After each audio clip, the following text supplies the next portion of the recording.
I need to wait for a lot of you all to get in so I can make you presenters. Otherwise, you won't be able to communicate back and forth with myself or John.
Yes, we'll do that before John comes on.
Okay, I'm going to try to, ooh, hang on, I got to mute something.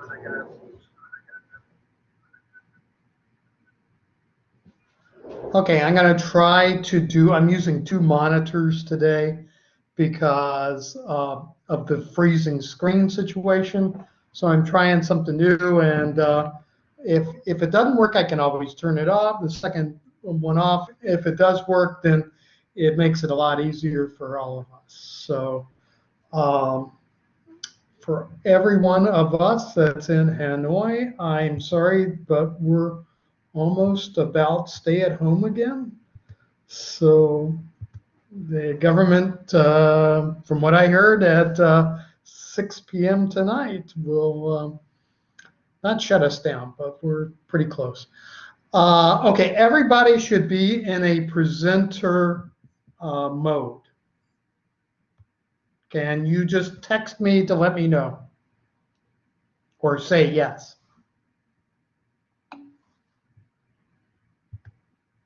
Can somebody say yes? Yes. Thank you. Hey, all right. Okay, hang on. I gotta wait for a few stragglers to get in here, and then I will.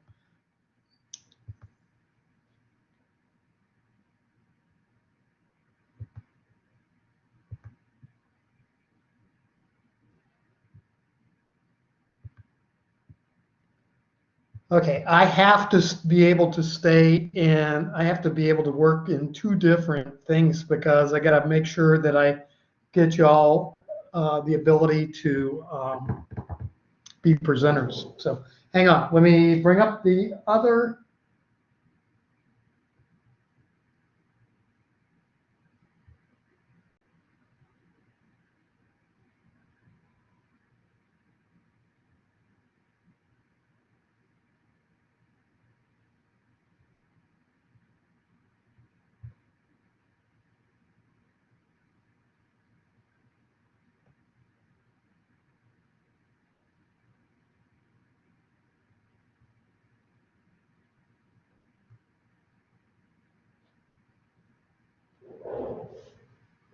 Can everybody see this?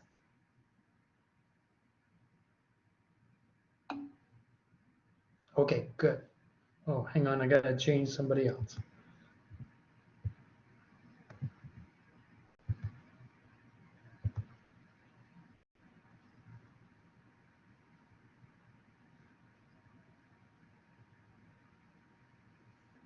Did my screen change?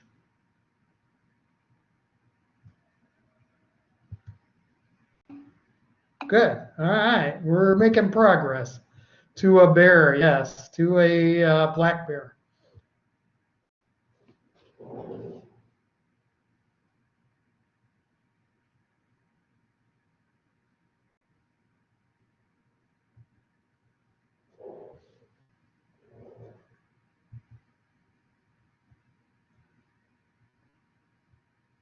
I'm using an apple and I'm using,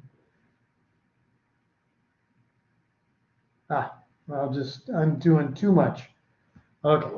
So I won't do the little video. It doesn't matter. You're going to have real life John and Jay here, so we can tell you all kinds of stories. Okay.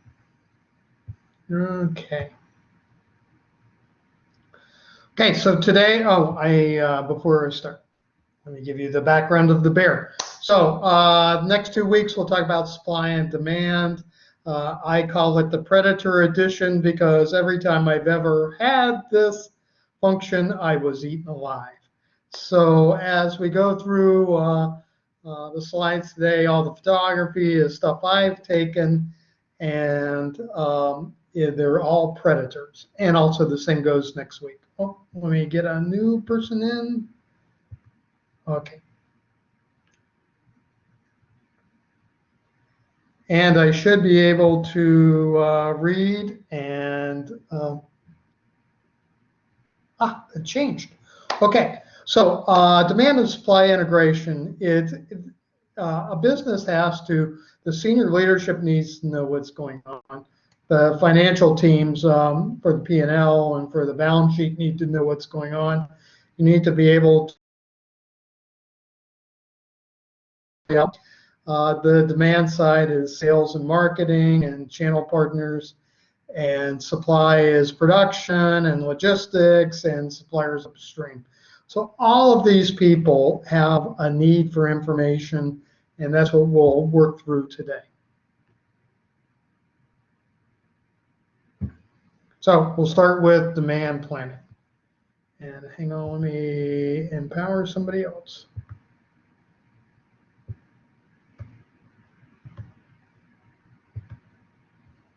So we want to make sure that we are all in presentation mode, because you won't be able to talk to John if you or me. So, okay, starting with demand planning.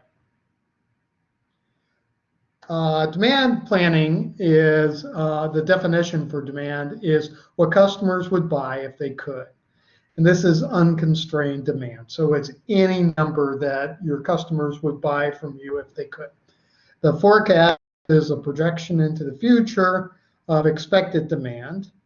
And then the outputs are an operational plan, the demand plan, and the revenue plan. Okay.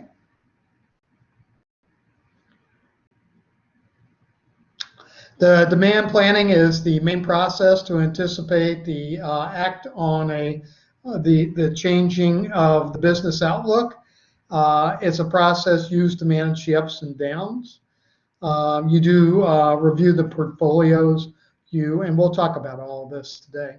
Review the portfolios. You plan future demand considering risk. Develop supply response. We'll talk more about that next week. Reconcile all plans with the finance department, and the team decisions are made with the executives.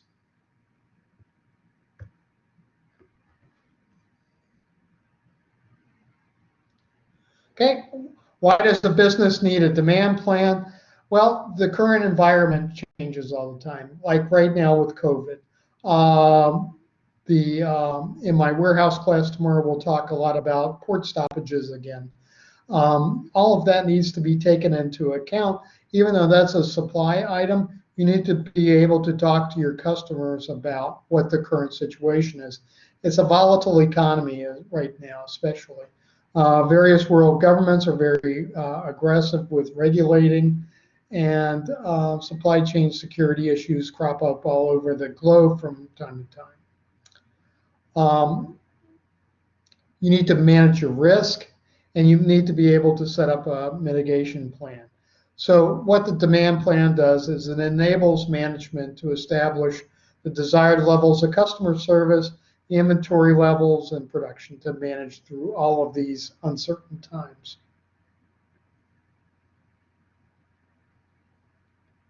Okay, NPI is equal to new product intro. So let me see.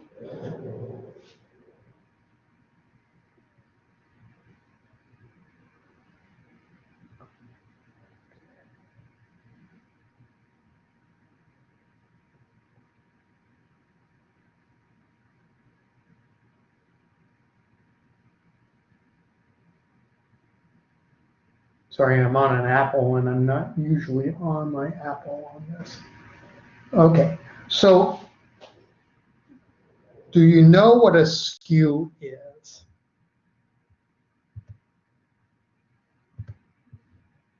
Does anybody know what a SKU is?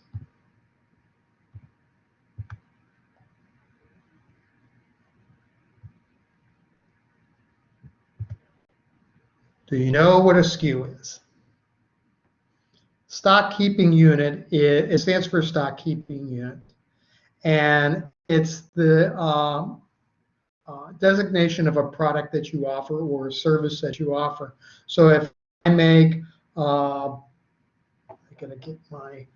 if I make a phone, oops, if I make a phone, this phone is a SKU. Okay, so my question to you is, what does it cost to make a SKU?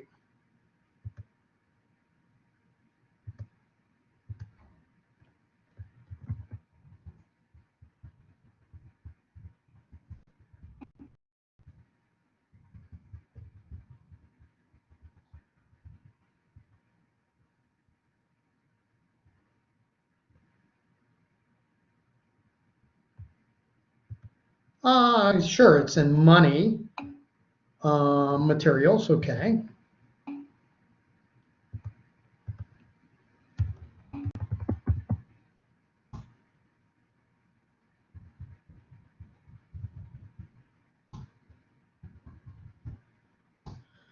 What else? Machinery, okay.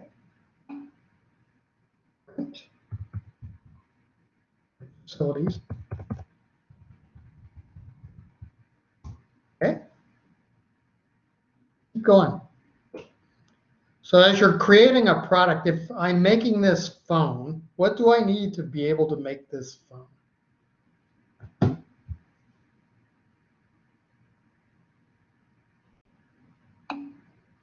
Factories,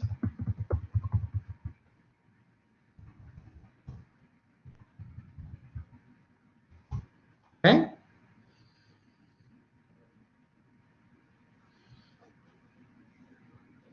All right.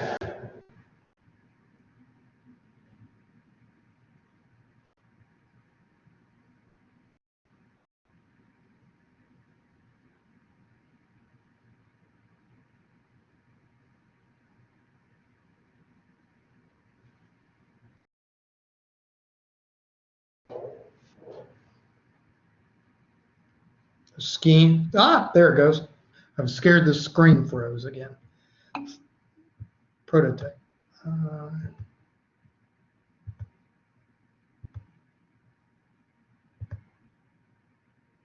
okay.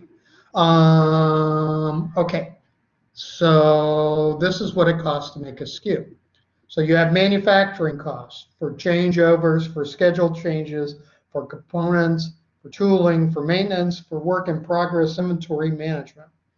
You have logistics costs for warehousing, for inventory management, for freight, display changes. You have sourcing, so you have to buy the things. So you have design, engineering, you have development and maintaining specs, you have supplier management. You have materials management, you have quality, you have sales and marketing, communications, you have IT, and you have HR. So all of this comes together to make a single product. Okay, so you go all the way on new product intro from idea generation to creating a prototype, and you ramp up and everywhere in between. And you have to manage this. Is it a like for like switch that you're making, or is it a new product entirely?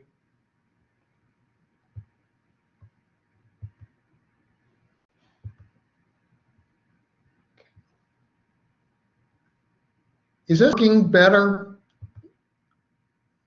with me using two monitors?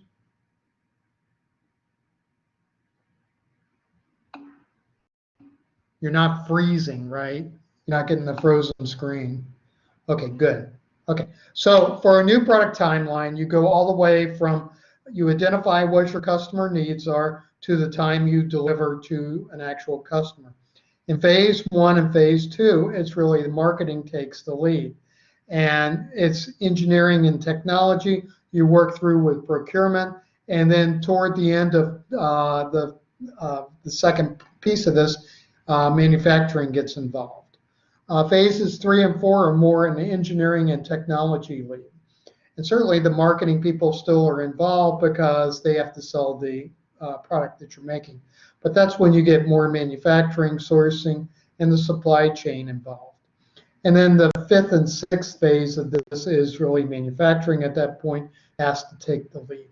I've got a great case study, and I'm scared to do it online, but of a Honeywell case study was a process that I inherited 10 years after the case study was done, where all of this new product was really screwed up, and I had to go in and sort through it and make it correct. Okay, so a portfolio is all of the products that you offer or services that you offer. So portfolio review goes through. You go through a product life cycle. And so the upper chart shows what the product life cycle is, but the various phases for it are pre-launches when it's a new product, through your launch as you introduce your product in, the growth of the product, maturity, decline, and deletion from that. And John will go through quite a bit of this with very practical examples later. Any questions?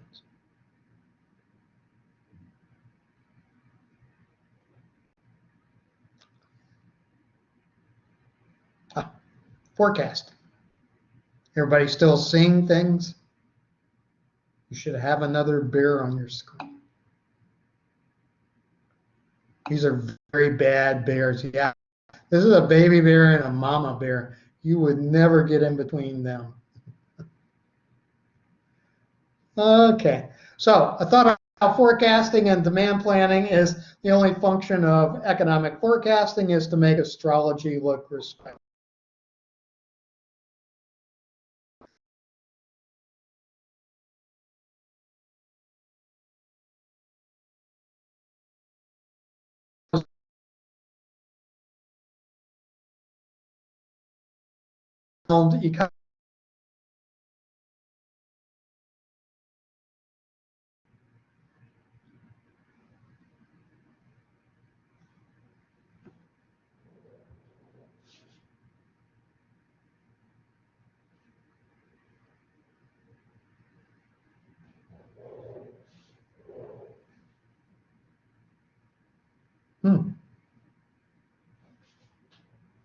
Okay. Is everybody online with the quote about forecasting and astrology?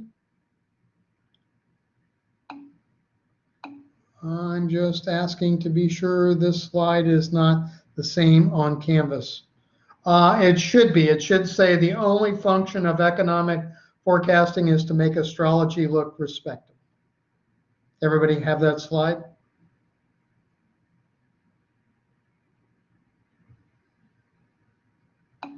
Okay, good. Okay, building a consensus forecast requires a number of inputs. So you have your customer forecast, annual and strategic plans, your product management input on new product, statistical analysis that you do, sales input, and product portfolio changes. And the process that works best for one business doesn't work for others. So this is not one size fits all. So what I'm teaching you is a process. Every company will have their own way of doing this.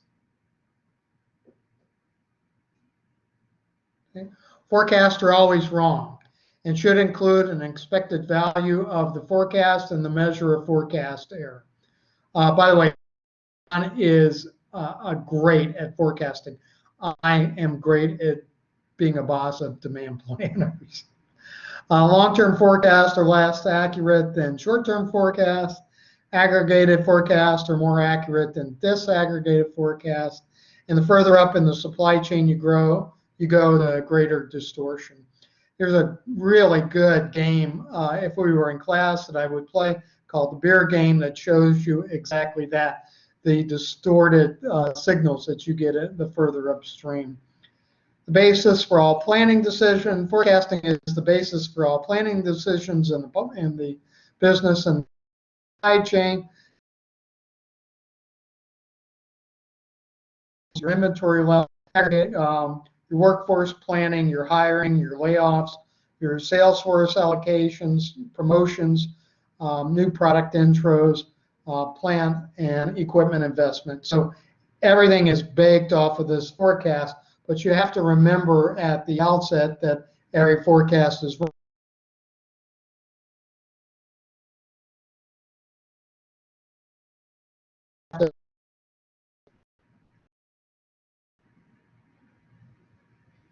Okay, there's 4 types of forecast: a qualitative, a time series, a casual, and a simulation.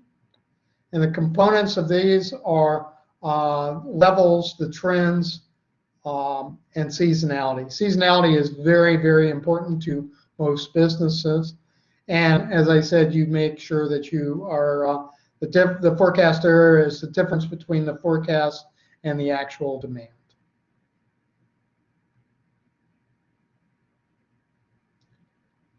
Okay, there are the hierarchy of forecasting is there's 3 different processes. You have your product phase, which measures into the products that you sell, your customer phase, which measures and walks through your customers that you sell to, and then location phase where you sell from. And so you put the information in at the level you know, and you take it out at the level you need it.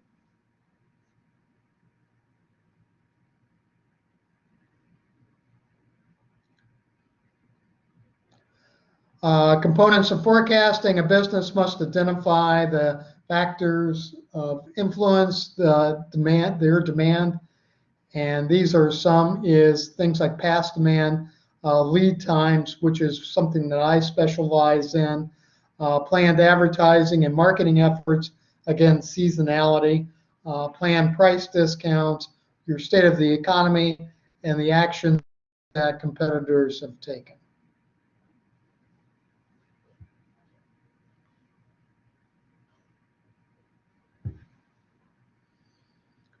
The important point here is that you need a data warehouse to guarantee your data integrity for forecasting, and also forecasting needs to seamlessly integrate with your corporate system, so your ERP. Although you can do some standalone work, and I've done that. All of these systems are not a silver bullet. They will not get you to nirvana. I tend to believe, my personal opinion is, managing supply is a much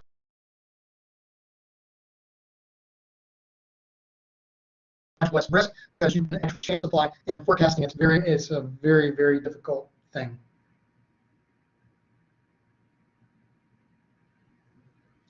Mark Moon's a very renowned professor from the University of Tennessee, who's the best expert I know on forecasting. And these are some of his words: is forecasting software all now have the algorithms embedded. When I was in school, like you all, we had to learn these algorithms, and it was very painful. Forecast analysts don't have to be card-carrying members of the Institute of Business Forecasting any longer. Even I now and run software with these algorithms that are embedded in, but analysts need to understand the ideas for where all this comes from. And as Mark says, there is an enormous benefit to looking in the rear view mirror to see if there are patterns in your historical demand, but if you only look in the rear view mirror, you're going to get run over by a train.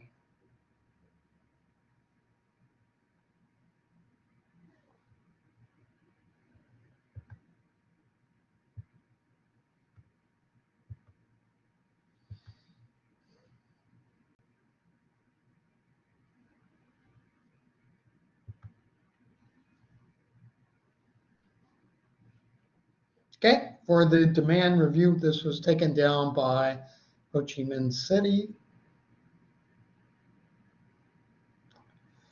The demand review was an agreement on market strategies. It's a review of inventory trends, a review of safety stock policies and drivers, a review of iOS, inactive, obsolete, and surplus inventories. You discuss cycle times and lead times and how that's all impacting the business. And metrics for this are, hang on, let me do my housekeeping.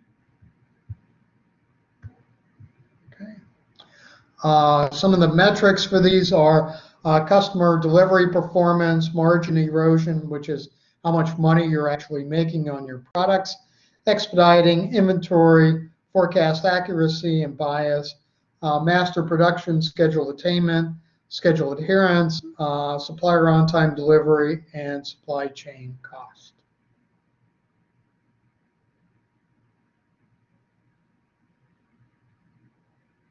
Questions? Anything? It'll be much more interactive when John gets on here. Okay, no questions. Okay, S&OP, sales and operations planning, is a single process that engages all functions in creating an aligned, forward-looking plan to make decisions that will optimize resources and achieve a balanced set of goals. And this should be the main process that a business uses to plan its business. The idea behind SIOP is you work through, in week 1, you do your portfolio and product review. Week 2 is your demand review. Week 3 is your supply review. And then week 4 and 5 is your reconciliation and your approval by the executives. And it's just a method to balance supply and demand. As I state, number 4 is really a big food fight within the business between the supply and demand people. And the more you have the food fight, the better off you really are, because you're talking to each other about the ups and downs of the business.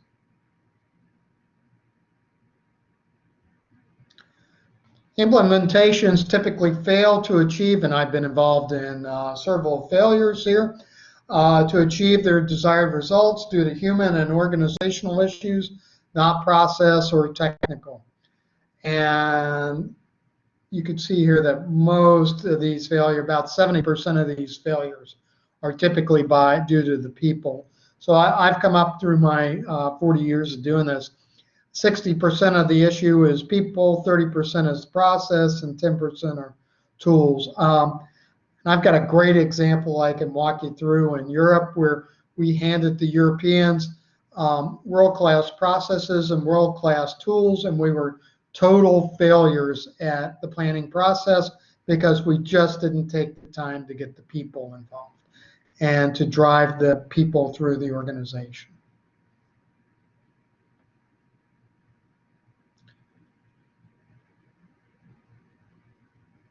Okay, so I'm going to get a sip of water. Comments before I move on. People wanted to know about the assignment. Comments, questions, anybody?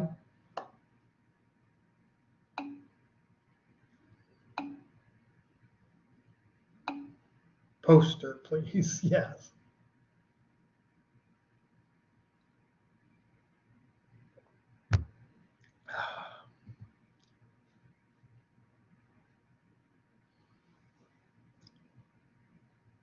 All right, this is your calendar.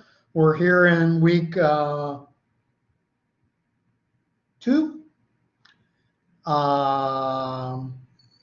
And week 4, we have a draft poster due on Friday. And I get really screwed up on these designation of assignments. Assignment 1A, close of business, week 5. And this is worth 10%.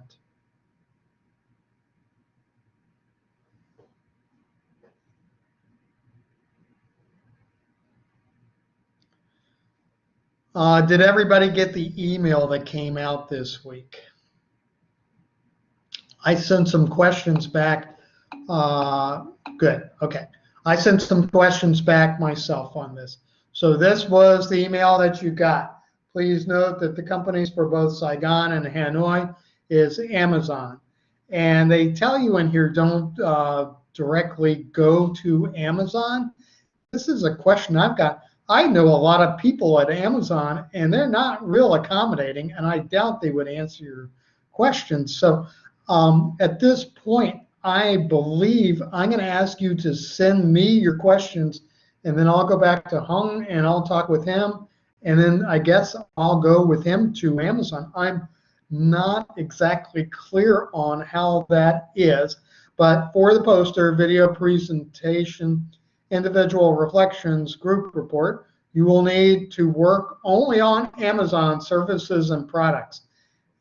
And you know, Amazon is an e-commerce company. To facilitate and support your research, the Amazon Vietnam management team will share a workshop with all students. So I have to find out more about this workshop. We will update it and send you as soon as I find out on this. And we already talked about not going to Amazon directly.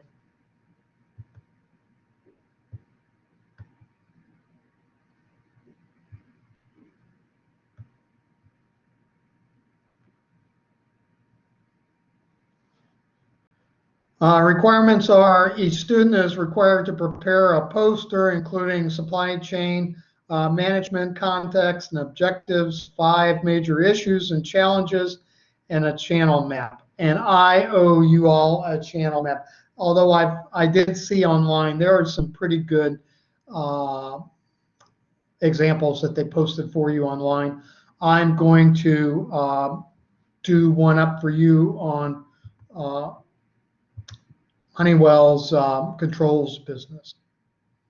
The channel map also highlights the inbound and outbound flows from suppliers to manufacturer and service providers. Okay, so now give me your questions on this. Yes, every assignment is on Amazon. Not every assignment, this one, the poster is on Amazon.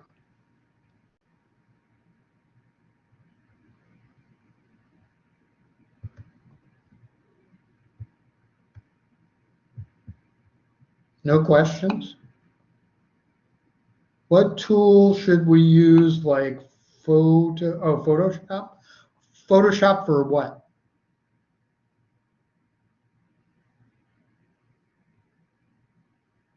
For making the map? Oh, for making the poster? No, PowerPoint.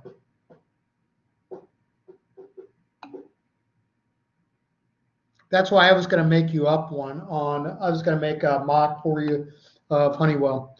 Yeah, PowerPoint's pretty easy. Now, I lived and died by PowerPoint at Honeywell, and I didn't have a secretary, so even though I was senior VP, so I learned how to take care of things because that was the only way to manage upward.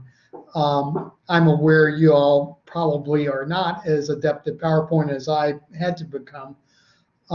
So I will definitely help you. I'm very available. And if we're locked down, then I have nowhere else to go but to help you all. So I will definitely help you with your PowerPoints. It's very easy for me now. Can we use other tools like Canvas? Canvas to do what?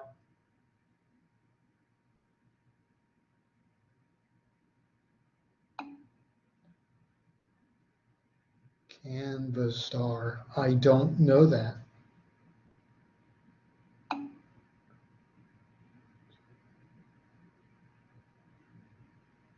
Yes, no chance of coming back to campus that I can see right now. I had heard earlier in the week we were only going to be out 4 weeks, but I think we're pretty much done now.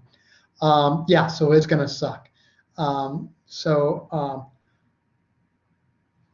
Yes, you can use other tools. I use clip art, or not clip art. What's this called? I use snipping tool a lot. That's one of my main things I use. If you want, we could set up some time since we won't be on campus and I won't have face-to-face office hours. Yeah, we can set up some time and go through the assignments. I can help you with your PowerPoints too.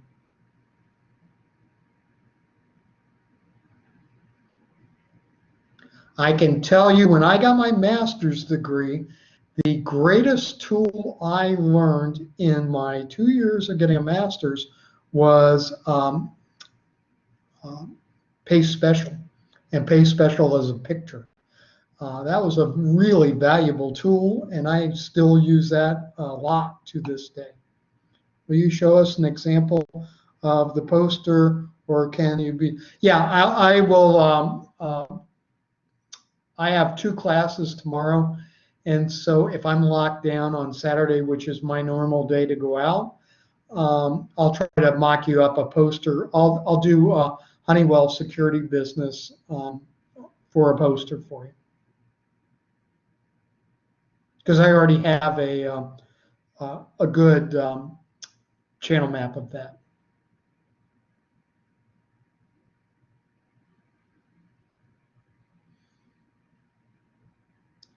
I'm my warehouse class I'm going to teach tomorrow. I'm going to run them through a distribution model, and I can certainly share with you that distribution model after I'm done with them. It's for a business in Europe, and so you can also see the way that I had to do things in my life ahead of this. Other questions? So yes, I'll do a poster for you.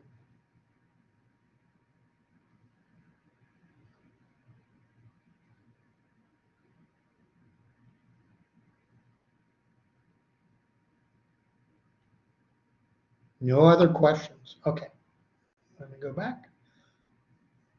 Can you specify on the supply chain management context and objectives in the requirement? Yes, I can very easily do that for you, with you. You want me to do that right now? Or I can do it with the mock-up I do of Honeywell.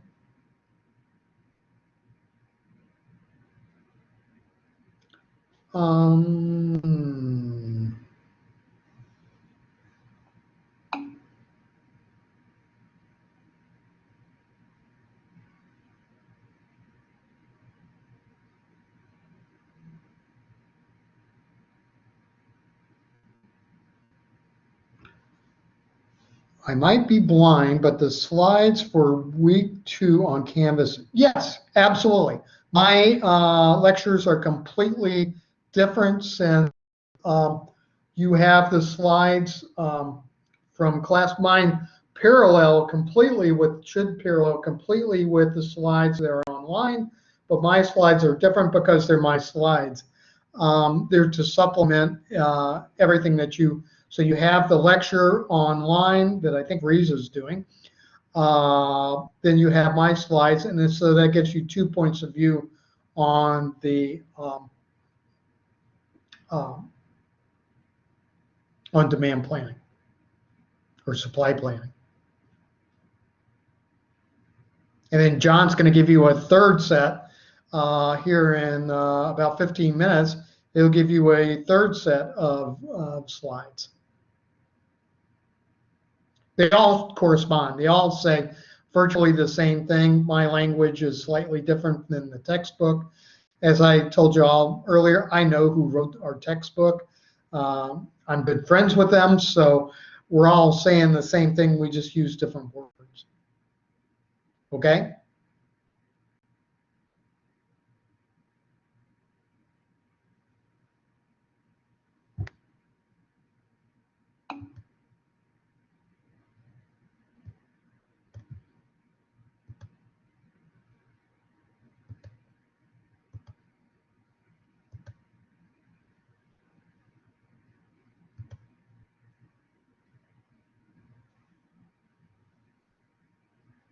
Please explain the way that is most convenient, in my opinion, for demand planning.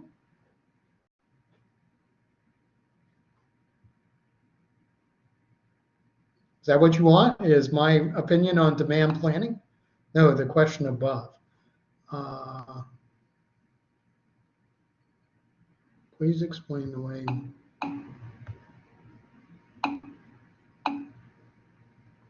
Yes, I will do that. Give me the weekend, and I will do that. I promise you. Is that a fair? Actually, I may be able to do some of that tonight because now that I'm locked down, I don't have anything to do but cook dinner.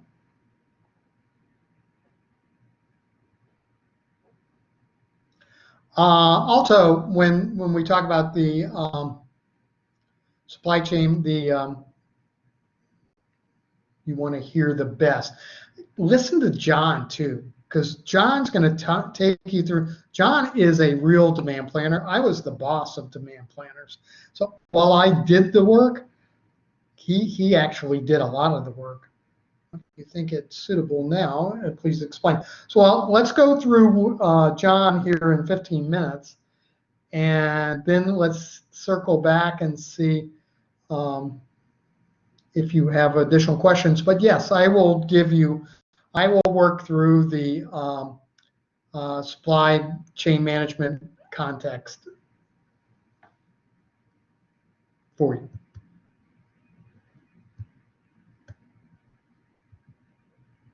People are coming and going. All right.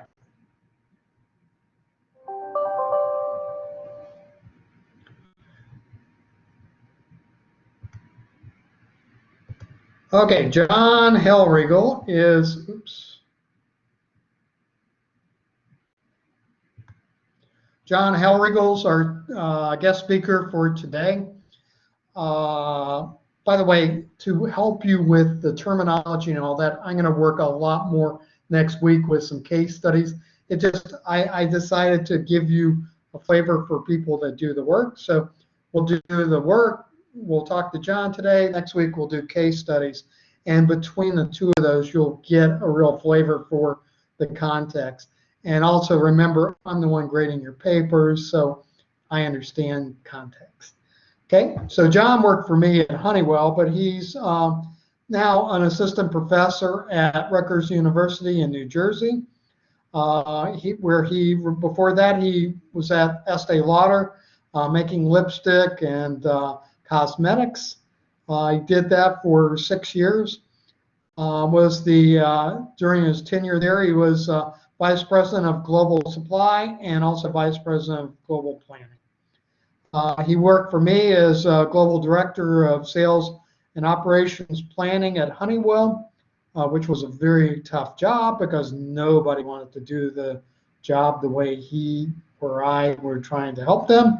Before that, he was making beer at Guinness Beer, if you all know Guinness Beer. And before that, he made cookies. And so today he'll take you through lots of examples of lipstick and cookies and aerospace and things like that. So it is now 13 minutes to 5. So if you want to take a biological break, I have you do that. And I want to make sure that everybody can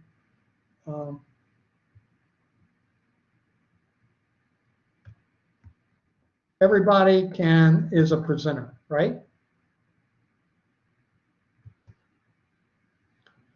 Okay, so 10-minute biological break. Be back here, well, not 10 minutes, do 8-minute biological break. Be back here at 4:55. And I'm sure John will be on by that time. Oh, by the way, one little comment is it's 6 o'clock in the morning where he is. So please please participate. And he's a fun guy to be around. So just participate and enjoy this session. And I will be John's slide flipper. So I've got to go get ready for that. So with that, we will stop and I'll see you at 5 till.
Mr. John?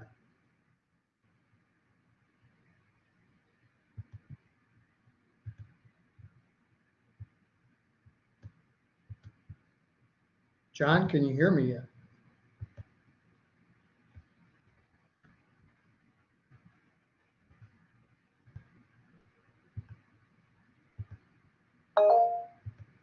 Hello?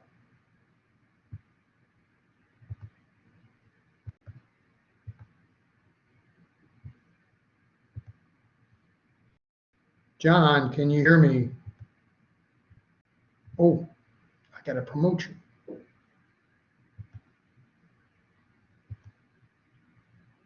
John, can you hear me now? Yep, I'm here. Okay, they're on a biological break and due back in 4 minutes. Okay, perfect. And I'm using 2 monitors today, so we shouldn't have freezing screens, and I can also watch comments today. Awesome. Very good. Yeah, I'm learning Canvas. Let me try to get myself here where I can do that as well. Okay.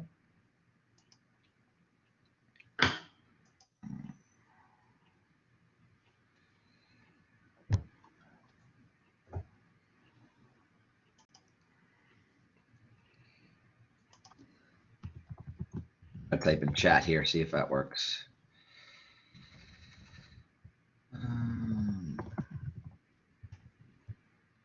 Okay. Yep, I got you.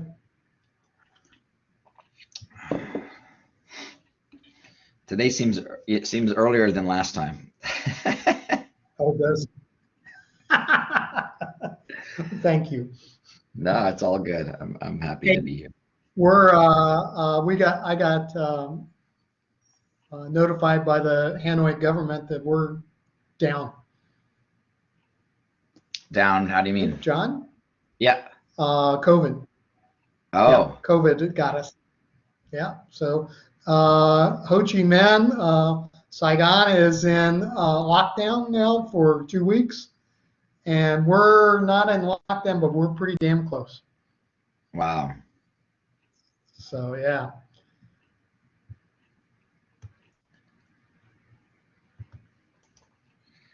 All right. Up 2 minutes. Okay. Yeah, here, Jay, once the CDC started to make an announcement, they said, you know, you don't have to wear a mask if, and then, you know, if you're vaccinated, if you're outdoors. Nobody heard the last part of that sentence. It was just like, oh, you don't have to wear a mask. Great. Yeah, see, we're even told we're not allowed to. I exercise at typically 5 o'clock or 6 o'clock, and for an hour outside. Right. We were told, nope, that's done. Wow. Mask, no mask, whatever. You're not allowed to do that. So. Yeah, I do see the cases are up there, you know, compared to what it used to be. Yes, one of the students just said, "Oh, great! Now my hope of returning to campus is gone." I'm sorry. I want to go back to campus myself. I'm much more entertaining in person. Yeah, exactly. It's much better when you can do it. Yeah. And then I can play. I do lots of case studies and stuff, and I can do that on here, but it just loses its fun to me. So, we'll all right, John, you want to introduce yourself? Sure. Hello, class. My name is John Hellriegel. I am a supply chain planner. I'm a planner by trade. I love to plan. I love supply chain. And I've been doing planning for a number of different businesses in different industries. Jay and I work together at Honeywell, where I help them to work on their planning. I spent time at planning cookies for Pepperidge Farm. I spent time planning makeup and cosmetics for Estee Lauder companies. I've been in aerospace. I've been in automotive. I've bounced around, but I love supply chain, and now I'm teaching at Rutgers Business School in the US. And so I'm happy to be here and support Jay.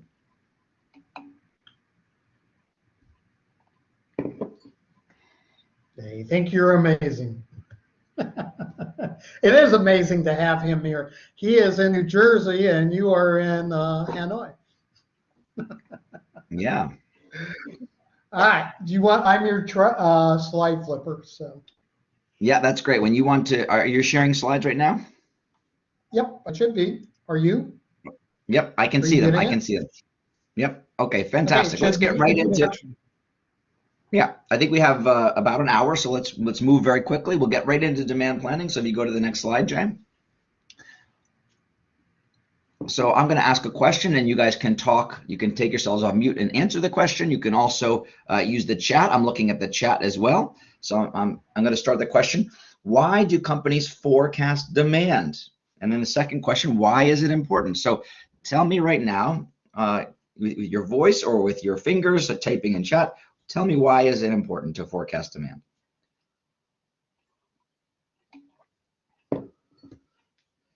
Okay, so to judge, will a product sell well? That's very good. Yes, sales and marketing want to know what's doing well with their different programs and activities and products. Absolutely. What else?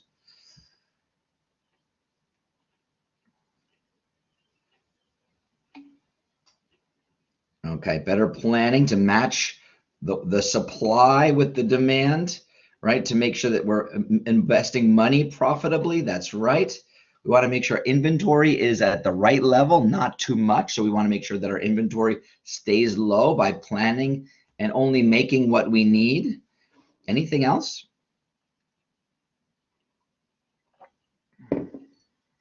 I'll give it a minute here. This is where I'm getting you guys to think, oh, understand the market for future business. Yeah, we're thinking about the future. We're saying what's going to happen in a month from now, 3 months from now, even 12 months from now. And that's going to help us to understand our revenue, right? What we're selling. It's going to help us to understand how we plan our business. Fantastic. I love it. So let's go to the next slide, Jay. That was a good starter. And by the way, I'm going to have you guys interact the whole time. Be flexible. Yeah, I love that. That's another one. And avoid stockouts. You're 100% right. All of these answers are very good. So I think of the supply chain in a very simple way, right? We buy materials, right? We make products. We move those finished goods into a warehouse, and then we sell them to customers, right? So if you look from the left to the right of this screen, you can see those green arrows which tell us the physical flow of our products.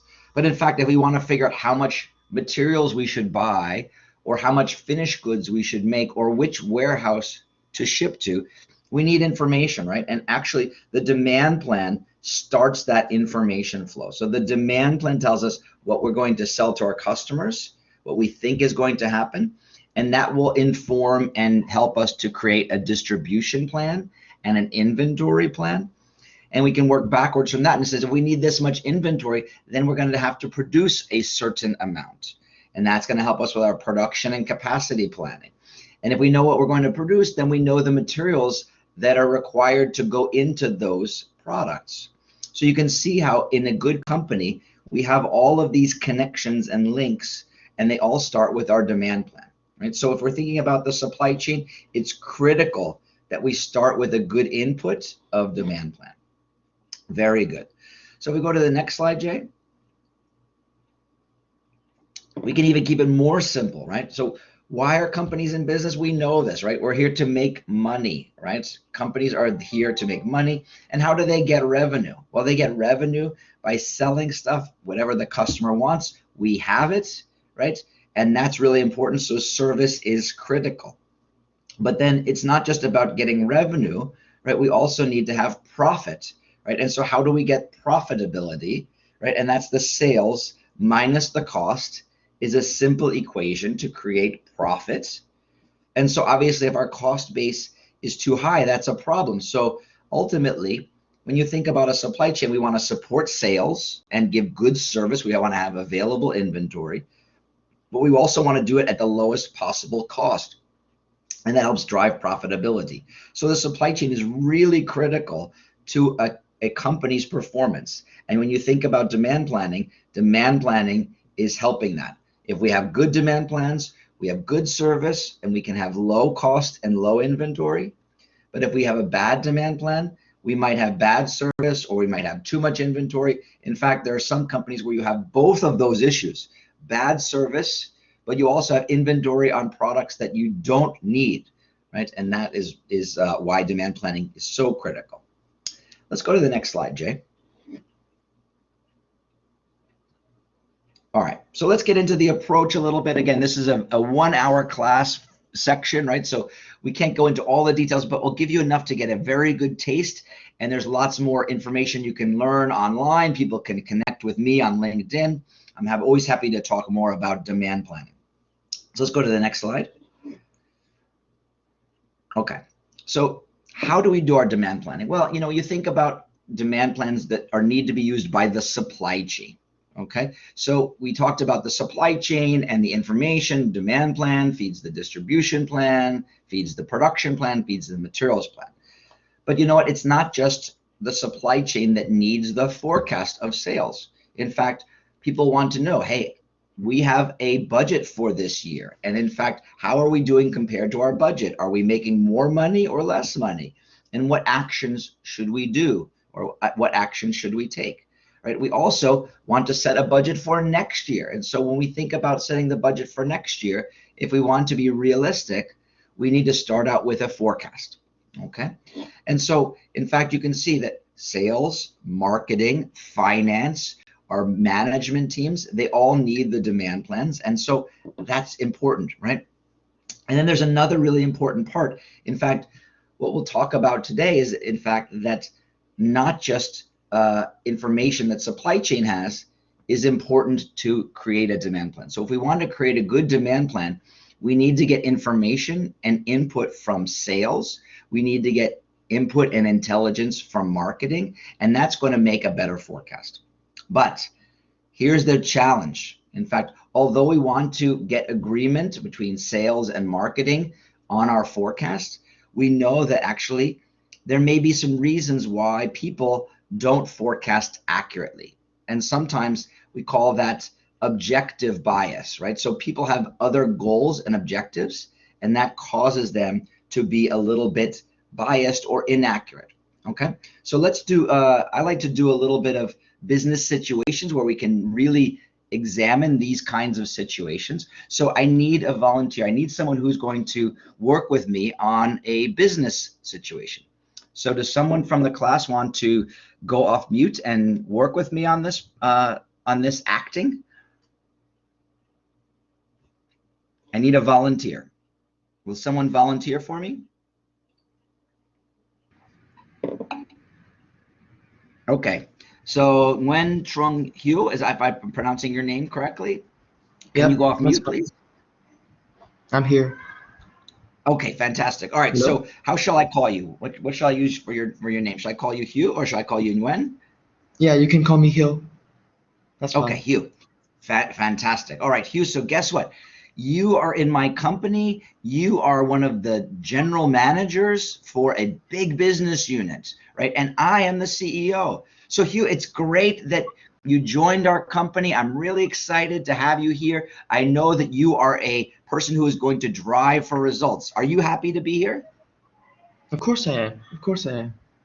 Ah, fantastic. I love it, Hugh. So do you remember when we talked about setting a goal for this year and we wanted to grow your part of the business by 10%? You remember that, right? Yep, we did talk a few weeks ago, I believe. Yeah, that's great. Yeah, so we set that target, but here's why I'm talking to you, Hugh. I'm looking at the sales reports and we're not actually growing the business by 10% yet. We're only growing the business by 5%. So we looked at the actual sales for the first couple of months and it's 5% growth. And what's even more worrisome for me is that I listened to your forecasting meeting and the demand planner said he believes that we're only going to grow the business by 5% for the full year. So I'm nervous. Should I be nervous, Hugh? Well, in my opinion, I think that the 5%, it is an increase. and maybe it will take more time to reach that 10% that we observed before. But I think that based on my biased opinion, that 5% it's okay for now. So maybe we should wait a little bit more to before we make like an assumption about how the performance actually is. Yeah, but you're making me worry even more now, because I want a business leader who's going to drive my business. And you said you're going to drive and grow 10%. So are you telling me now that you're giving up? You're not growing by 10%? Because I need someone who's going to drive the business. No, I think I just need a bit more time, actually. I think that, increasing by double figures is quite difficult. Like, I'm not making excuses here, but maybe another year of analysis before we make any conclusion. Yeah, but Hugh, we don't have another year. I brought you in to grow the business now. And if you can't grow the business, maybe I need to find someone else who can grow the business, because I need the growth this year. Oh, I don't think it's quite possible for this year to be able to reach 10%. Is there any way we Wow. could renegotiate I'm this? very disappointed. I'm very disappointed to hear that, Hugh. I'm I so think sorry. that I'm really yeah, sorry. maybe you should be getting your resume updated, because I don't think this is going to work out if you're not going to live up to your commitments. Please give me another chance. Well, can you continue to drive the business towards 10% this year? Yes, I will. I will try my absolute best, 110% of my efforts. Okay, thank you. Okay, that's what I want to hear. Fantastic. So we should update the forecast then, right? We should say, hey, we're going to plan to grow by 10%, right? We should plan on success, right? Yes. Okay, Yes, fantastic. sir. Okay, thank you for that. I was a little bit worried, but now that we've talked, I feel better. Okay, so Thank you, that's the boss. I end won't of let you this. down. So John is, I know it, you. John, are you Excellent. John, are you acting like a BPGM at Honeywell? So that scene, I've seen this scene happen at Honeywell. I've seen this scene happen at many different companies, even across industries. It's the same story that I hear over and over again. So Hugh, what happened? What happened in our little scene? What did I do?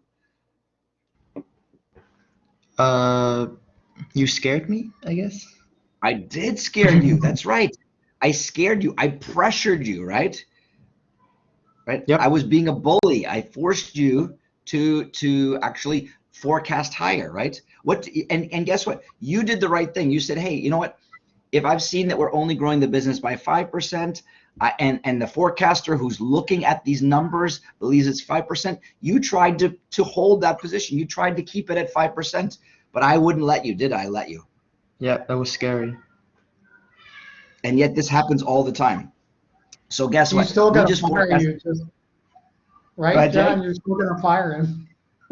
Yeah, I was going to fire him. And I have heard those exact words in different companies say, if you can't deliver these sales numbers, I will find someone else, meaning I will fire you. Okay.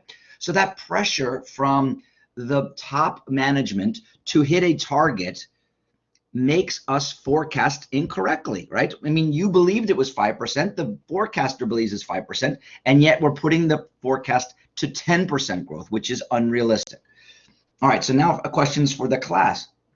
So class, do you think that if we forecast for 10% and we only hit 5%, what's going to happen to the business and to the supply chain?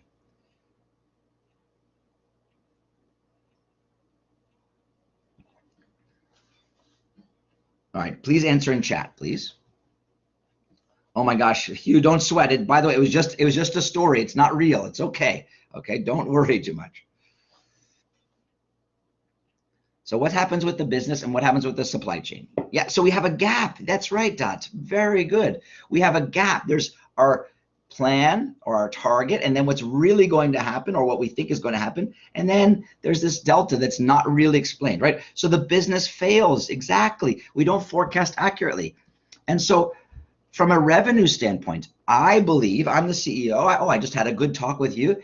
I believe that the business is going to grow 10%. If it only grows 5%, we don't get the revenue target, right? We don't achieve our sales goal. right? And what happens from a supply chain standpoint? Do we have too much inventory or too little inventory? What do you think is going to happen? Yeah, our procurement plan will cause us to buy more inventory. Our production plan is going to be too high. We're going to have too much inventory. Jay, I'm thinking about S&C, right? Sensing and control. We had that situation. So you can see how, some pressure gives us the wrong revenue plan, the wrong cost plan, and we don't get the results we want. Yeah, absolutely. Okay. All right, let's do one more role play. Jay, I'm going to have you help me with this one, okay? Okay, I'm Jay, on. all right, so Jay's on. All right, so Jay is in business situation number 2. So Jay is a salesperson on our team. I'll stay as the CEO because I'm running the class, right? So Jay, when Jay gets his sales target for the year, if Jay beats his sales target, he gets a good bonus. He gets good money at the end of the year. If he misses his sales target, he doesn't get that money. He doesn't get that bonus. Okay, so Jay, I'm glad to see you, and it's the end of the year, and I'm really happy to tell you that, we set a target for you of 10%, and you grew the business by 20%. So Jay, you are amazing. Not only are you a great teacher, but you're a great sales guy too. Yes. Congratulations, Jay. So Jay, and guess what? Jay, if you want to get that nice car, you can go out and buy it because we're giving you double the bonus because you beat your target so well. So are you happy? Yes, thrilled. Awesome. Awesome. Yeah. So Jay, I'll that's go great. get So now my, here's the only Porsche questions. dancing. Go ahead, Jay. Oh, there's a Porsche dealer right down below me, so I'll go to visit the Porsche dealer. Wow. Yeah, it's going to be a big bonus. So you might get a Porsche. That's great. So Jay, now we have to think about next year's target. Okay. And remember, the target is what helps you decide whether you get a big bonus or a little bonus. So, what do you think the sales growth target should be for next year for you? And what was it this year? It was 10%, but you actually achieved 20% growth. 3%. 3%. Yeah. Wow, Jay. You already delivered 20%. You're on a roll. You're doing fantastic. You sure you don't want to make it higher? Maybe even 5 or 10%? 3%. 3%. Well, I can imagine, right? The competition is getting tougher, and we're not launching as many new products, so maybe it's harder for you. Okay, I'll accept 3%, right? And maybe I'll challenge you a little bit later, but okay, 3% it is. Okay, so fantastic. The end of the situation, end of the scene. So Jay, tell the class, why did you go for 3%? Because I overpromise and underdeliver, or no, underpromise and overdeliver. That's right. You underpromise and you overdeliver. Yeah, that's I'm a key. infamous for that. One more time, Was please. it being safe? No, I was reading one of the chats. Yes, I was being safe. So one of the lessons I learned in my corporate time was to underpromise and to tell my boss that I would get X, and then I would deliver, as John just said, 20% higher than X. Yeah, from a personal standpoint, right? It's great to underpromise and overdeliver. You look like a hero. That's fantastic. Oh my gosh, I can't believe Jay delivered 5%, right? Well, guess what? He delivered 20% last year, but who cares about last year? We care about the budget, and Jay's going to beat his budget, right? And he knows that, and that's part of his personal goal. If he wants to get a good bonus money at the end of the year, he wants to set the target low and then overachieve. But from a business planning standpoint, that's not very good, right? So now instead of having over forecasting like the first situation, now we have some under forecasting. So what happens with under forecasting? Well, what happens? We're not going to have enough product, right? We're going to have stockouts. We're going to have service issues. And so even though Jay is walking around like a hero, the rest of the company is struggling to meet the demand. And not only will we have service issues, but then we will try to respond. We will work overtime. We will ask our suppliers to give us more than we thought, and we will pay more for that. We will pay extra to get that product quicker. So we're going to have maybe some service issues and some cost issues as well. So also not a good situation. Okay.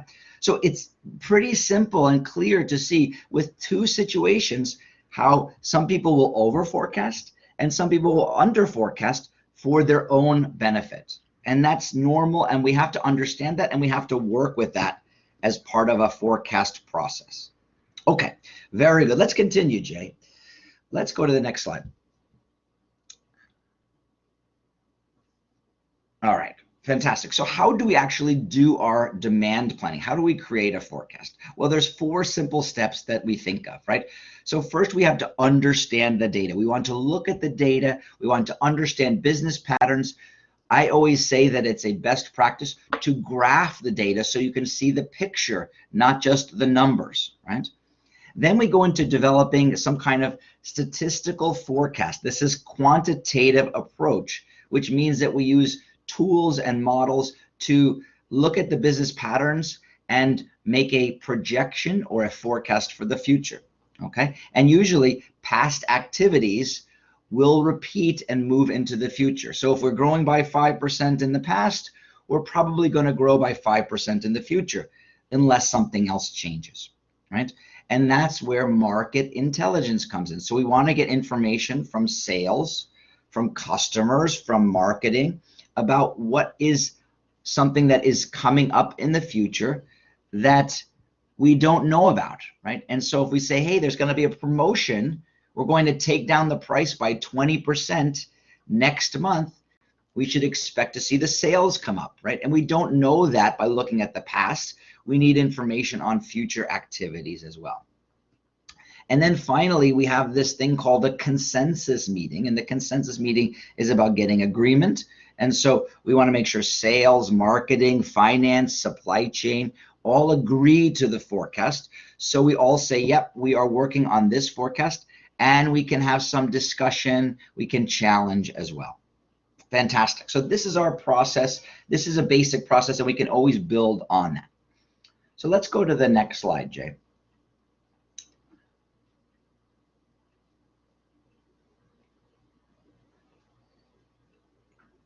Okay, there we go. So guess what? There's a truth about forecasting, and I'm sad to tell you, everyone, your forecast is most likely wrong. In fact, some people say the forecast is always wrong, okay? So as a demand planner, sometimes I would get sad because people were yelling at me and they would say, oh my God, your forecast is wrong, you know? But actually, the goal is not to make a perfect forecast, okay? The goal of our process, the goal of demand planning is to make a useful forecast, which means to say, in fact, we're close to the number. We're not so far off that our business cannot work with those numbers. So for example, if we think that there is a promotion coming up, if we understand the promotion and we say, oh, we believe that we're going to sell 50% more in the next month, and we actually grow by 55% or 45%, well, that's close enough, right? And we have a little bit of extra inventory, or we have a little bit of extra capacity where we can meet those small changes. But if we miss the promotion and we actually totally are off on our forecast, then we're going to have big problems in the supply chain. So we don't necessarily want to be perfect, but we want to say, hey, we've captured all of the information, so we have a useful forecast. And I think that's important. We also want to know when the business changes. So in fact, if the business changes, we want to know that, and we want to be able to react and tell the different people in the company that things are changing. Okay? All right. So let's go to the next slide, Jay. All right, and I want to get into the statistical forecasting. Again, in this little session, we're not going to talk about all of the different forecasting models. There are many out there. You know, I love forecasting models that incorporate trend and incorporate seasonality, like a good Holt-Winters method is one of my favorite models. There's many of them. But rather than talk about the models, I want to talk about the patterns that we see in the business, because in fact, if we have a good system or if we do our research, we can find those models out there. But it's really important for everyone in the supply chain to know about these different words that we use to describe the demand plan. So we can think about the level of sales, right? The average rate of sales on a given week or given month. That's important, right? What is the level? Are we selling on average 10 or are we selling on average 10,000? That's important. We want to know the trend. Is our product sales growing or declining? And that's really useful information, right? If we're growing over time, we want to share that and make sure that is part of the forecast. We also want to know about seasonality. So seasonality, when you think about the seasons of the year, right? We may have some products that sell a lot more in the summer and less in the winter. We may have some products that sell a lot in the winter, right? So you can think about selling things like ice cream, or you can think about selling things like umbrellas, right? In fact, you may sell these things with different patterns over the year. And then we have events, right? So things like promotions or other activities that happen once in a while. It's important to note them. And then it's important to note that there's some noise in our data, right? So we can't explain everything when we look at our data. There may be some strange things that we have to say, hey, I don't understand that yet, but I'm going to look at some of the other elements. If I have a good understanding of level, trend, seasonality, and events, then I'm doing a very good job at being able to understand my business patterns, which will help me forecast. All right, so now let's get to some forecasting. So if you go to the next slide, Jay, guess what? I want all of you to try to be demand planners. You just got a job as a demand planner. Congratulations, that's fantastic. So I'm going to give you some data and I want you to forecast, okay? And I haven't given you any tools. All I'm giving you is your brain, right? But guess what? That's an amazing tool. So if you have your brain, you can also use some Excel or a piece of paper, and I want you to create some forecasts for me. So if you click to the first one, Jay, I'll give you an easy product to forecast. So you can see there's 4 quarters in the year, and I'm giving you 2 years of data, Q1 through Q4 for year 1, Q1 through Q4 for year 2, and I want you to forecast year 3. So I want you to give me 4 numbers, which is the forecast for each quarter. So someone type in chat right now, give me the forecast that you propose for product 1. Oh yeah, this was an easy one. Oh, I love it. Yes, yes. 10, 10, 10, 10. And everyone has the same answer. That's very good too. You know, if we have different opinions, then we have to discuss in the consensus meeting. But you guys all say it's 10, right? So we understand there's a certain level, right? The level is 10. It's not changing. There's no trend. It's not growing or declining. And there's not any noise in there. So it makes us easy to see that pattern. Very good. All right, let's make it a little bit harder for you. Let's go to product number 2. Jay, you can advance that. Perfect. All right, so take a minute now and think about that forecast. I'm going to have some breakfast, and you can type in your answer when you're ready.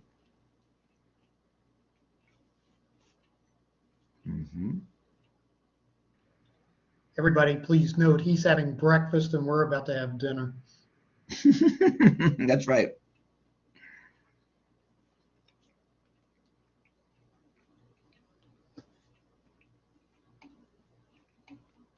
Okay, we got some good forecasts coming in.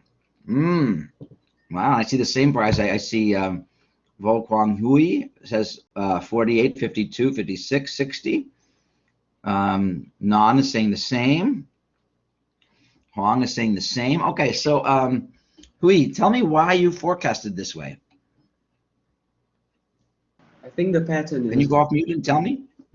Yeah, I think the pattern is like we add 4 products each a quarter for the 3rd year. Okay, so you're saying you think you're growing 4 units per quarter. So you went from 44 plus 4 is 48, 48 plus 4 is 52, etc. Okay, fantastic. So by the way, I see Con Trong has said something slightly different. So Con, tell me your forecast method.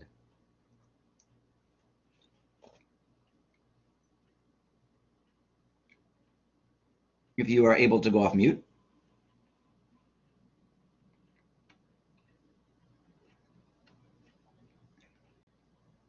Okay, maybe Trong is not able to do that. How about Wong Kan Huyen? Can you tell me about how you created your forecast?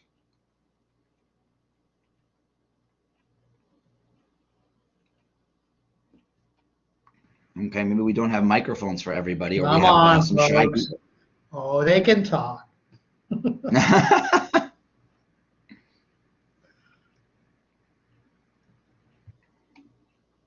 Okay, so it's okay. So Gwen is saying this in the chat, basing the difference on the different quarters. And by the way, we're not always selling for more than the last quarter, right? If you look at the first year, we go from let's see, 10 to 16. That's a growth of 6, not a growth of 4, right? And if you look at from Q4 of the first year to Q1 of the second year, we actually grow by 7. Yeah, so some people say it goes 6-4-4, the second year goes 5-4-4, maybe the third year is going to grow 4-4-4, right? So we don't know. And yes, by the way, it's an estimation. So I can tell you, look, if I look at all of these forecasts, they all look very similar. Oh, wait a second. I see Don has a very different forecast. So Don, can you tell me how you created your forecast?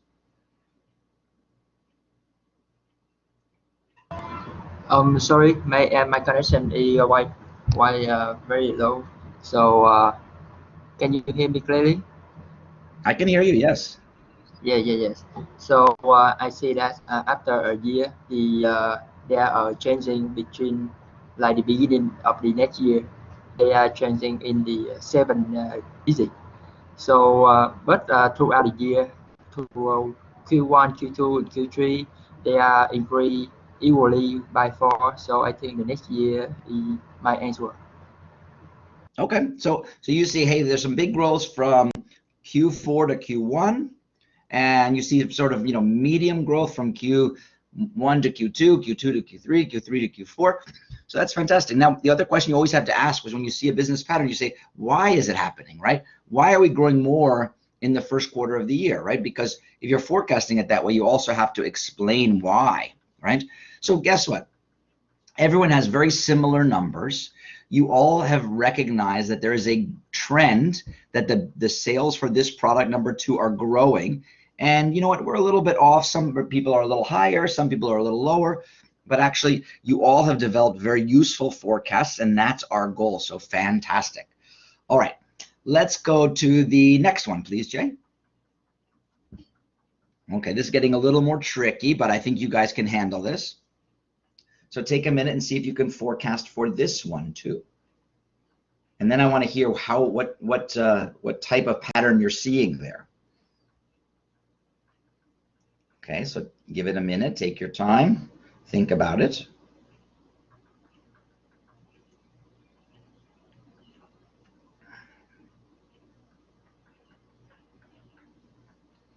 Jay, I can play some Jeopardy music too while they're doing their forecasts, right?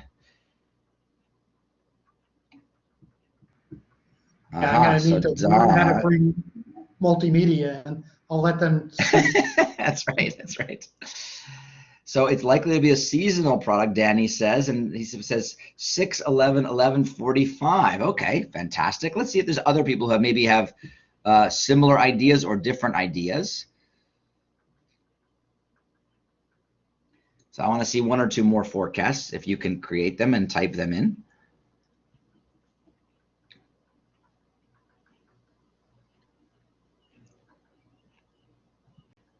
By the way, Jay, while they're typing, while they're thinking, I play a game with my demand planning class called Stump the Professor, where they bring in different business data and we try to forecast together.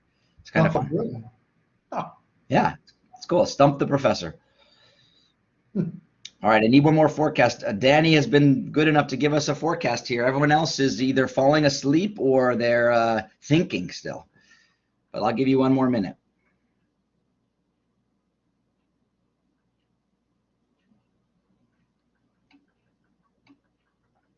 All right, here they come, the forecasts. Yeah, Dots has a similar forecast, right? 8/12/14/39, excellent. Fong, also very good. Let's see, Huang has given a good one as well. And yeah, so Viet Huang and Dong Dui Huang is great. So I'm getting very similar answers, but they're a little bit different, right? Everyone is sort of seeing something that Danny saw as well. So Danny, are you there? Yes, I'm here. Can you Great. hear So me? tell me how you did your forecasting. So I base a course on an annual basis. I see that the waterfall has the most souls, so I think this is a seasonal one, Uh-huh. especially for waterfall, and it keeps increasing. So I think this is 45. And Yeah. from quarter one to quarter three is kind of like consistent. So I keep the forecast consistent. Great, great. So I think that, I think everyone, oh no, someone's brain hurts. Oh no, Hugh is still reeling. He's still upset from the role play that we did. Don't worry, Hugh. It's okay. So by the way, everyone is seeing that there's seasonality. Q4 is much, much bigger than the rest of the one. There, Jay's brain hurts too. So you all see that Q4 is bigger than the other ones, right? And some of you said, hey, I think there's a trend there. I think you go from, 37 in Q4 to 41 in Q4. I'm going to do 45 for the next year. In fact, right, other people have said, no, I don't believe that. I only believe it's going to be 40 for the next quarter. I don't believe that there is trend. I believe, in fact, that it's relatively flat, although there's a little bit of noise. And in fact, this is the way that I intended this data, was not to have trend here, but only to have seasonality. So if you said, I have seasonality in this business, that helps to understand. If you said there's seasonality and growth, then you're explaining something different. And this is why we're having slightly different results here, right? So the forecast may be different if you believe there's trend or no trend. And in fact, all of these are useful because you all have captured this major part of the business pattern, which is seasonality. Okay, let's go to the next one. Very good. And if your brain hurts, then we're going to just take a break, but we're going to keep forecasting. All right, so this one's a little bit harder. It's getting a little harder each time. So take some time to think about this and create your forecast and think about what assumptions you might be making. Okay.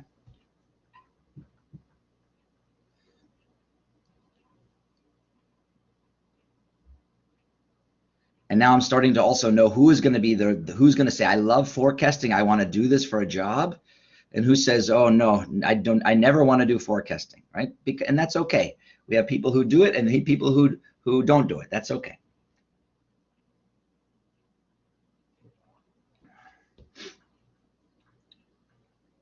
Okay, I know people are thinking. Last time it took a couple of minutes, and then all of a sudden all of these forecasts started coming in, which was fantastic. Now I want to forecast for every, I know it's tough. I want to forecast for every quarter. So I have someone who's recognized as S3800977 who just gave me one number. I want more numbers. I want 4 numbers, please. Yeah, this one is tough. And you have to think about it. You have to make some assumptions, right? Maybe you're not going to be right on this one. That's okay. I want to do cycle time so I can just reduce the lead times. Well, that's important too, right? If you reduce the lead times, you don't need to rely on the forecast as much. That's correct. All right, let's see. Danny. Oh, Danny's got an interesting forecast here. Okay. Danny, I'm going to ask you in a minute to explain why, but I want to see some other forecasts as well, okay?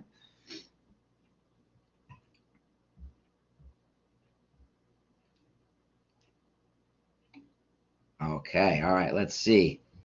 Quanuz has a different forecast. Ooh. And Hugh, even though his brain is hurting, right, he's got a forecast out there. That's good. All right, so Danny, tell me how you forecasted.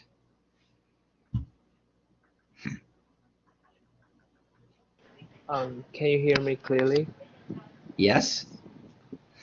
I don't know, this one is more vague, so I make an assumption that the level of demand for this product it keep increasing. So I believe that the expected sale will be higher for the next year. So and there's a trend that when moved to the next quarter they keep decreasing. Yeah, so I think that, but waterfall is keeping consistent, so I make it higher a little bit. So I make the final forecast. It's Yeah. based assumption. Yeah, that makes us, and listen, that's a fine assumption. we don't know the future, so that's why we might not be perfect. But you said, hey, I see that, in year one we had a big jump, right?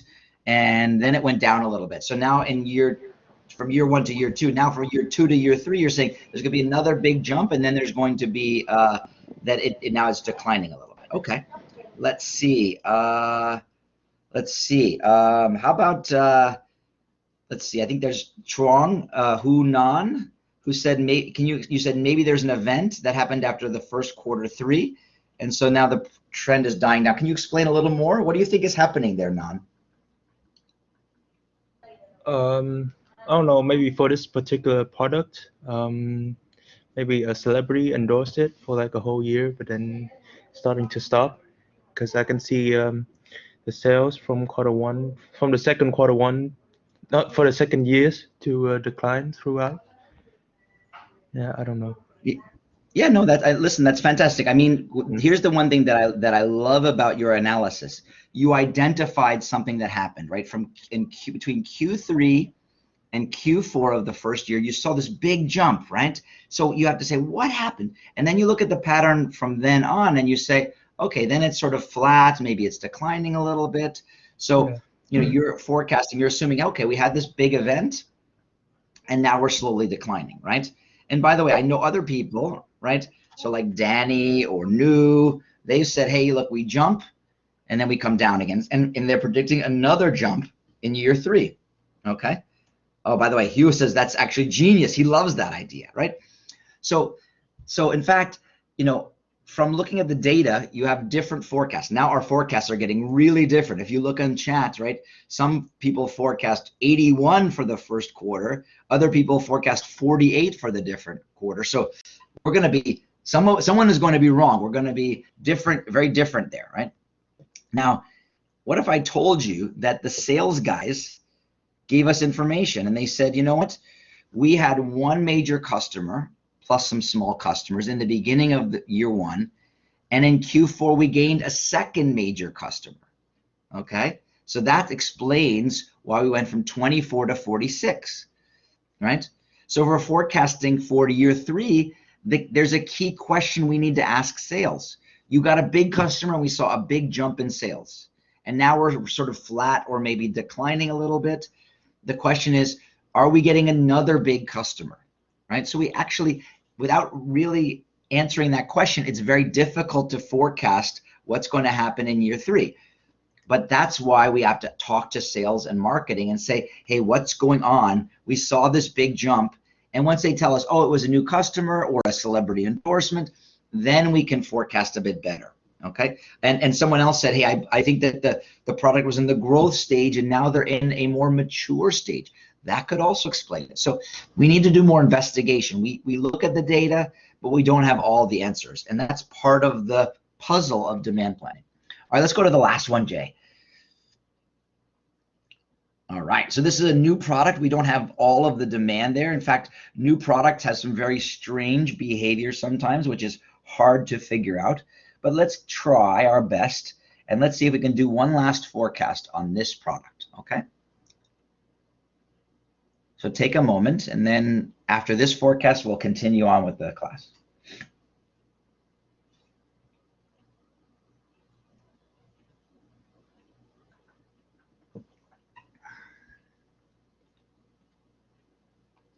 And you're also noting, as you guys are thinking about this, you can also see that I'm not just looking for a forecast, I'm also looking for explanations. And a good demand planner will offer forecasts, but with explanation and assumptions.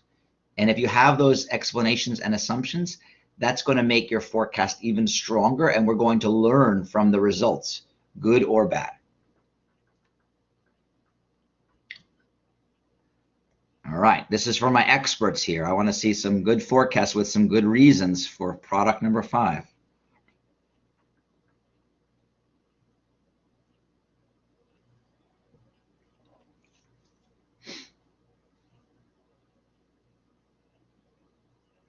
And I want to keep moving too, so let's see if we can get those forecasts in. Can we try it, guys?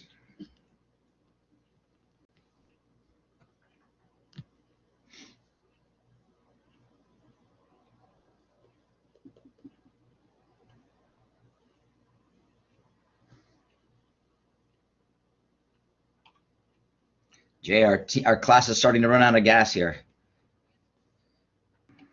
They still have 60 of them here, so that's pretty good. Yeah, they're working. They're working. I think they're working. Their brains are on fire. Okay, let's see. Duke says, let's say the new product, first the sales was high, then it decreased gradually. People got used to it. And then in Q4, there was a second update. Yeah, so something happened, right? Let's see. Someone says, I noticed the product demand is on the rise slightly with a small dip in demand in Q3 before a huge increase. So they're doing a forecast. Oh, I like it. 25, 30, 20, and then 43, a big Q4. And Hugh also says very similar, right? Although he gives me 5 numbers. I don't know how that happened, but I think he meant to do 4. Yeah, I see that Huen is giving some steady numbers with a big Q4. And let's see. Let's see. Oh, yes. So somebody says it's a winter product. And Hun Tian number 2 says, hey, I'm going to put a little bit of seasonality in there. Yeah, so we all have some ideas here. And I like that. You guys are seeing, hey, there's some steady demand here. You know, I see a couple of big spikes. But you know what? Let me give you some more information. Again, the data is not enough information by itself. You also need some explanation or some market intelligence. So what if I told you that actually the beginning of the new product launch was at the end of Q3. We did not have a full quarter of sales for our first number. And in our second number, we had a big spike of 72 units, mainly because we were shipping to our customers so that they could put our product on their shelves. It wasn't to meet the consumer demand. It was just for inventory. So maybe you take Q3 and Q4 and you kind of throw those numbers away. You say they're not really important because those were one-time events for a new product launch. Then you look at Q2, Q3, Q1, Q2, Q3 of year 2, and you say, oh, 22, 26, 18. Okay, that's some steady demand. You can see that, all right, this is what the customers are buying and what we are replenishing to our customers.